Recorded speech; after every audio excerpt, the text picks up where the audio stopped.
Jean-Marc avait toujours été un homme plein de vie, jusqu'à ce qu'un accident il y a 2 ans ne change complètement son existence.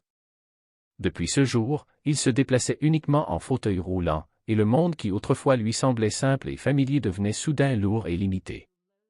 Sa femme, Élisabeth, avait d'abord tout fait pour s'occuper de lui, mais avec le temps, la fatigue et la déception ont pris le dessus. Un jour, elle annonça qu'elle partait, le laissant seul face à ses difficultés. C'est à ce moment-là que sa belle-mère, Madeleine, intervint. Elle n'avait jamais considéré son gendre comme un étranger. Au contraire, elle avait toujours eu une affection particulière pour lui, le respectant et l'admirant pour sa force intérieure malgré son handicap. Elle entra dans l'appartement avec un sourire doux, mais ferme, et dit « Jean-Marc, tu n'es pas seul. Je resterai avec toi. » Jean-Marc, surpris, sentit une vague d'émotion l'envahir. Il avait perdu sa femme, mais pas tout espoir. Madeleine commença à organiser sa vie quotidienne avec une discipline douce mais constante. Les repas, les médicaments, les exercices de rééducation, tout était planifié pour maintenir sa santé et son moral. Un soir, alors qu'ils regardaient ensemble un vieux film français, Jean-Marc osa demander « Maman, pourquoi tu fais tout ça pour moi ?»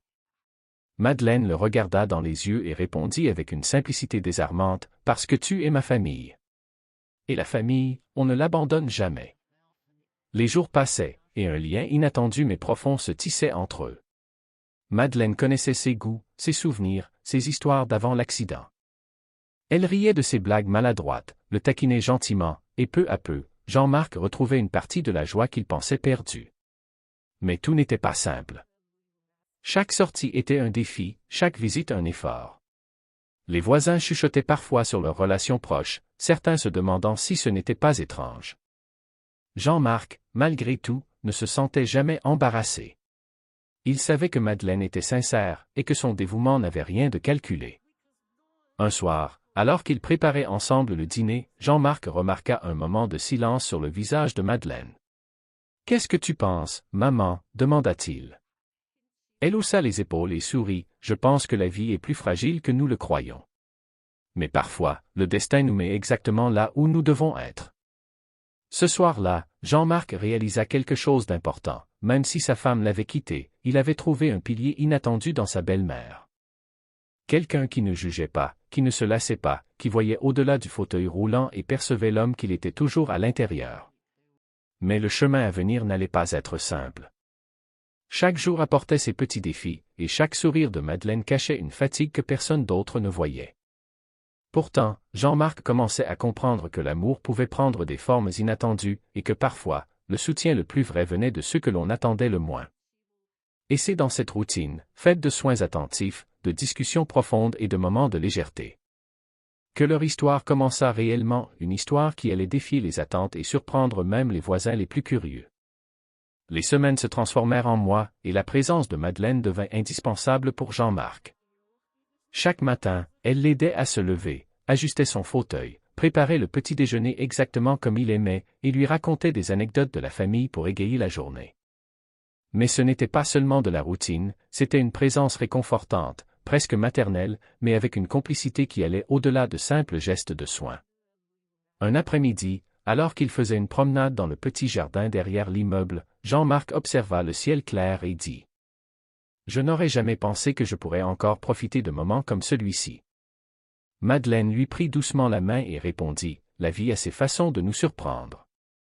Même dans la douleur, il y a des instants qui valent tout. » Mais le voisinage commençait à murmurer. Les discussions derrière les portes et les regards curieux pesaient parfois sur eux. Jean-Marc sentait le poids des jugements, mais Madeleine savait comment le rassurer. « Ignore-les, lui disait-elle.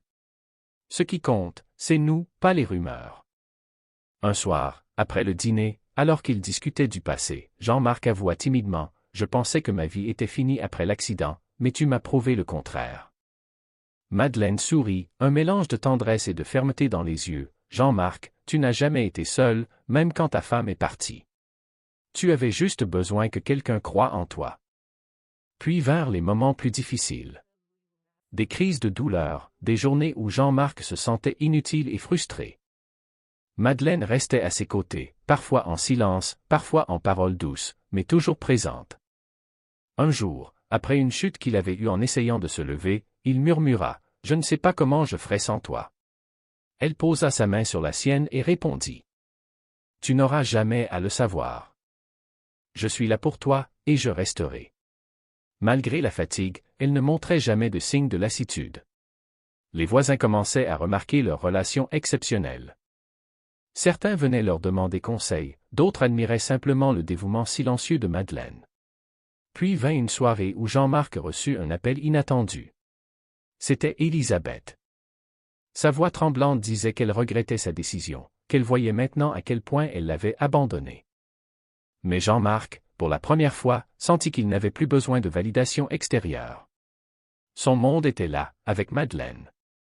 Alors qu'il raccrochait, il se tourna vers elle et dit « Tu sais, maman, je n'ai jamais été aussi heureux depuis l'accident. » Madeleine le regarda avec un sourire, un mélange de fierté et d'affection profonde. « Jean-Marc, parfois, la famille n'est pas celle que l'on choisit, mais celle qui choisit de rester avec nous. Envers et contre tout. » C'était là, dans cet petit appartement transformé par l'amour et le dévouement, que Jean-Marc comprit la vérité la plus importante. Certaines pertes ouvrent la porte à des rencontres inattendues, et certains liens peuvent être plus forts que tout ce que l'on avait imaginé. Et tandis que la lumière du soir tombait sur eux, assis côte à côte, il réalisa que le véritable miracle n'était pas seulement de survivre après un accident, mais de trouver une fidélité et un amour qui transcendaient toutes les attentes.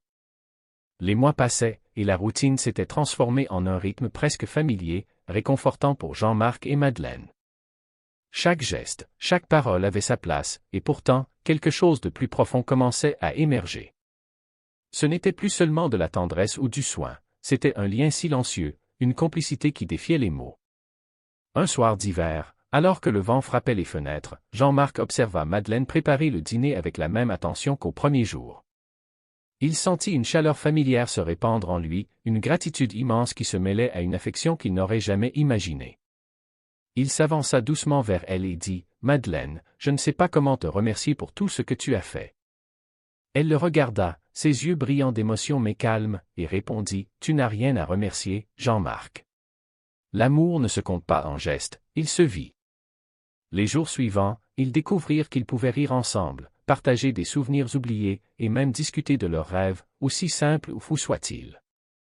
Chaque moment renforçait cette certitude, la vie avait placé Madeleine à ses côtés pour une raison. Puis, un après-midi, un courrier inattendu arriva pour Jean-Marc. C'était une lettre de sa femme, Élisabeth. Elle exprimait ses regrets, ses remords, et une envie de revenir. Mais en lisant ces mots, Jean-Marc réalisa quelque chose de crucial. Il avait déjà trouvé ce qu'il cherchait depuis longtemps, une présence constante. Un soutien indéfectible et un amour qui n'avait jamais faibli. Il posa la lettre sur la table et se tourna vers Madeleine. Sans un mot, ils se comprirent. Le choix était évident, non par rancune envers Élisabeth, mais par reconnaissance envers celle qui avait été là quand tout semblait perdu. Madeleine sourit et prit doucement sa main. « Nous avons traversé tant de choses ensemble, » murmura-t-elle. Et c'est seulement le début. Ce soir-là, assis côte à côte, regardant la lumière douce des lampes refléter leurs visages, Jean-Marc comprit que parfois, la vraie famille n'est pas celle du sang, mais celle qui choisit de rester malgré tout. Et il se sentit enfin entier, soutenu, aimé. La scène finale montre Jean-Marc et Madeleine dans le salon, riant doucement d'une anecdote du passé, tandis que la caméra s'éloigne lentement, laissant entrevoir un futur fait de complicité, de respect et d'un amour inattendu mais profondément sincère. Cette histoire, pleine d'épreuves et de moments délicats, rappelle une vérité universelle, même dans les situations les plus sombres, l'humanité. La loyauté et l'affection sincère peuvent apparaître là où on s'y attend le moins. Et parfois, ce sont ces liens inattendus qui transforment la vie, plus puissamment que tout ce que l'on avait pu espérer.